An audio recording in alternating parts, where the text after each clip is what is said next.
offense last week. It seemed like you guys changed some things up, getting the ball out a little quicker against with the pressure in the front they have. I guess, how did you think that worked out with you guys, just kind of getting into a flow and getting Aiden back in a rhythm?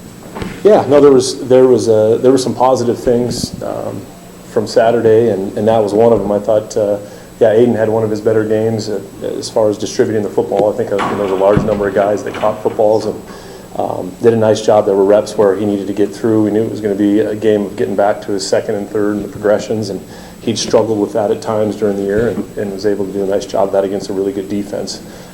Just being efficient with it. I thought he saw the field really well. And then, we were able to mix in some screens, some different types of plays that, maybe their defensive scheme allowed that week. That was able to kind of get him a rhythm and get him going. And at the end of the day, we have to do a better job of finishing some of those drives with points. But to move the ball, I felt like most of the game, I think we only had 8 possessions. But moving the ball against that quality of defense, there was definitely some things to build on. How does your perspective on winning change when you have these tough times? I mean, you've been in the game for a long time. Does it give you a different appreciation for winning and what comes with it when you're kind of working towards that right now? Yeah, I mean, winning's tough, man, at this level, and especially taking over a program and working to rebuild. And I think you're constantly with your guys, pointing out the good things to try to build on those things and see those show up more. But no, you're always never taking winning for granted at any point in it. And I think it's something I know it's been frustrating through this streak here. But I know that our guys are hungry, and man, we had a really good day of practice today. So that was cool to see those guys come out with some fire. And I know they're hungry to get back on the winning track. As a staff, what do you think you guys learned with the Rivalry last year? It's a big game, and I always just being having grown up and watched it throughout the years, and it was a cool deal to be a part of. And I think where it really hit for me is you listen to a lot of the former players, speak to it and how important of a game it is during the year, and it's an awesome opportunity, for myself as a coach, and I know the rest of the staff. Is just to kind of be a part of it and experience it, and it's an important game. One of the things that always defines this is the ability to run. There's a stat that like 90% of the time the team that runs the ball best wins this game. Last year you guys ran the ball well, but did it win? I guess one, what did you see a year ago to be able to run the ball as well as you did, and two, how do you get more out of your run game at this point? Yeah, no, last year I think there was some good things, running the ball, and I think we just got down there and I think the first drive of the game we got down there and got no points, which was frustrating. Goes back to kind of finishing those drives. And then this year, we've got to execute at a higher level right now. We're 9-10 guys doing it right, that one or two, whether it's technique or assignment or whatnot, just executing at a high enough level, and that's something that we got to put a focus on, and it's a big part of our offense. I mean, when we're at our best, we're running the football and playing our stuff off of it, and so that's an area this season we got to continue to improve. As a follow to that, the first two drives, maybe first 3 drives, the ball control that you guys were able to get at Indiana, because what does that do for an offense to sustain those drives, and then also how much do you guys help the defense in that respect? Yeah, we knew that was going to be important. I mean, they had one of the top offenses in the country, extremely explosive, and scored a ton of points. And that was a big part going in, is us being able to convert on third down, stay on the field, and let our defense rest, keep their offense on the sideline. And I thought early in the game we did a nice job of that. And then just in the second half, we had a few of those drives that were a little bit shorter, weren't able to convert in some of those third or fourth down situations where we gave them the ball back, and then it kind of got away from us. You guys go with Rustin on the right side this time. We've almost seen him on the left. They kind of sort of flip sides. I'm just wondering what's the thought process behind how you guys how you have those tackles set up right now. Yeah, no, I kind of defer to Jim on that, and he's with those guys all the time, and he's going to put those guys in the position to where he feels like we have the best chance to move the football. And I think right now, with the injuries that we have, I know that he's kind of trying some different combinations and trying to get guys into comfortable spots. Just with, I guess, moving Rakeem in there, you got Rustin, some new guys playing, trying to get them in the spot where they can feel comfortable, we can go execute at the highest level. But I kind of defer to him on that, wherever he feels like those guys are going to be, give us the best chance on. With Elijah, I think we saw a little bit more of Elijah earlier last week. Was that a matchup type thing, or is that something else where he's excelling more? Or? Yeah, no, he's been practicing well, and I think, sometimes some of the plays get personnel to where maybe a little bit more of his got called earlier in the game that he was kind of tied to. And then he was doing some good things, and so I think KB just decided, hey, we're going to run with him a little bit more. He's seeing it well, and we were moving the football with him out there, and so I think that had a little bit to do with it. You talked about how hard it is just when games flat out the rivalry games obviously have more stakes. It's harder to win. No one's going to take a game like that light.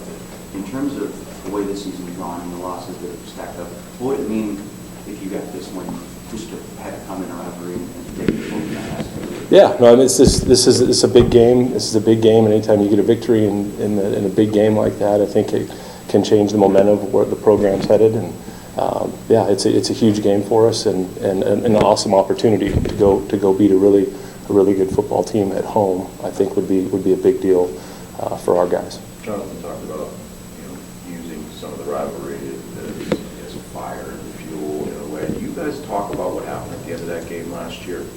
And I think more so from your side, do you talk about maintaining the composure to prevent something like that from happening?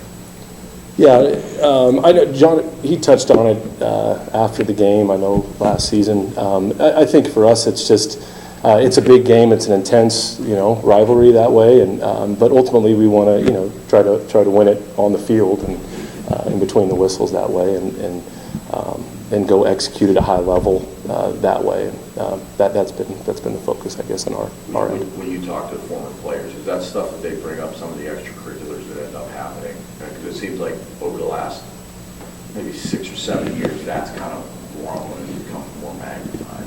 Yeah, I mean, guys come back, they're passionate about it, and that gets brought up. And I think, for us as coaches, though, it's ultimately like we've got to get our guys focused on going to execute our game plan at a high level, and not worry about that stuff. Watching back on the broadcast, they mentioned pretty early that somebody I guess had mentioned that there was a plan to maybe get Alessio in that last game at a certain point. Was that just about trying to see what Aiden could do, I guess, physically, or what was, I guess, the thought? Obviously, it didn't happen that way, but what was that thought process behind it? No, the plan going in was to roll Aiden, and we wanted to, have him go out there and execute the plan. But we also feel really good about Alessio, and if we were struggling at some point and we didn't feel like the offense was clicking, I think we would. We feel comfortable putting Alessio out there if we needed a spark. But Aiden, I thought, went out there the first 2 drives. We rolled and pretty well, and he was seeing it really well. And that wasn't really discussed, I guess. It was. Then the broadcast crew mentioned this. I just didn't know where. Yeah, no. The plan was to go in with Aiden, and I think and see how it kind of progressed. But like I said, we feel good with either one of those guys out there. Along the same lines of the discipline question that I asked, with some of the extracurriculars, the curriculars between the lines and between the whistles. I think last year you guys ended up with 6 penalties and they weren't penalized. But you guys are both I think you're tied right now in terms of 14 least penalized teams. Like, how do you sustain that in a rivalry game, the discipline between the whistles? Yeah, no, you talk about that, guys being, their energy level being amped up for that game, and that's something I think we hit on quite a bit, is controlling that energy and being able to, that emotion to where you can kind of use it, I guess, is like you said, fuel to go out, but not getting lost in it to where you lose your discipline and hurt your football team. And so that's something that Jonathan's definitely touched on, and we'll hit more throughout the week. Michigan's defensive coordinator has a lot of NFL experience. You guys are on a pro-style offense. What are some of the things in that defense that are kind of unique, maybe with the college level that maybe you're looking forward, or what do you see on tape? Yeah, no, they do a really nice job, very sound, and the front seven personnel-wise is, I mean, jumps off the film, really active on the edges, they push the pocket, they're deep, and they've, people haven't scored a lot of points against them. But they do a really good job. Their scheme, yeah, they'll change up the looks, for the quarterback, and then it kind of game plan. You'll see some stuff, and I think that's a little bit of the NFL thing, is you'll see some game plan stuff that maybe you hadn't seen leading up to that game that they have in their package. And so our guys have to be ready to kind of trust their base rules and go and adjust to what they're seeing. Immediately after the loss to Indiana, Aiden was pretty upbeat. Is there that weird balance where you like the progress you saw on offense, but only still 13 points, like John? Yeah, yeah, I do. I think there was, like I said, there was a lot of good things that, coming back on Sunday, that things that we had been preaching and working with Aiden on, that's pretty cool when you see the stuff that you've been focusing on in practice that he needs to improve on, show up in the game and execute. And so I think there was probably a little excitement. I mean, one of the better games that he's played on his end, but ultimately it's the team game there, and we got to be able to finish drives, and I think he'd be the first to tell you that. I mean, I know he's going to talk later, but he'd be the first to tell you that. He was definitely, that locker room wasn't, it wasn't an upbeat locker room after the game. Guys were pretty frustrated on both sides of the ball at the result. How's your health and numbers at tight end affecting you guys right now? You got lost a couple guys. Mike's out there, maybe a little limited, I guess. Yeah. How's that affecting things? No, I think it's you're kind of like talked about last week, that kind of mid-season healthy where guys are dinged up a little bit, and it's just so much of it is kind of week to week where it's at, and some guys, most of the time right now, a couple of those guys are limited during the week, but we're expecting them to be able to go and kind of have to take it day by day that way. But yeah, I don't want to kind of extend too much on that, but we are a little bit dinged up in that spot. And but I feel like that's an opportunity for some of the, Kai Rios, some of the guys that haven't gotten to play as much, opportunities for them to step up. Stand in the league. I mean, obviously, similar to you mentioned, do you expect them back soon, or what is maybe their prognosis? Yeah, hopefully, and that's something I think those guys feel like they're close, and it's the potential, but. I think they're both just kind of wait and see right now, and they've both been limited at this point. How does that affect the offense when you began the year with about 8 guys, and you're 4 down on that? Yeah, no, it's tough. It's a challenge. I mean, that's football, though. I mean, that seems like it happens just about every year. You just 4 guys that were kind of starting at one point is tough, and then it's like I said, now you start kind of shuffling guys. Guys are having to play different positions.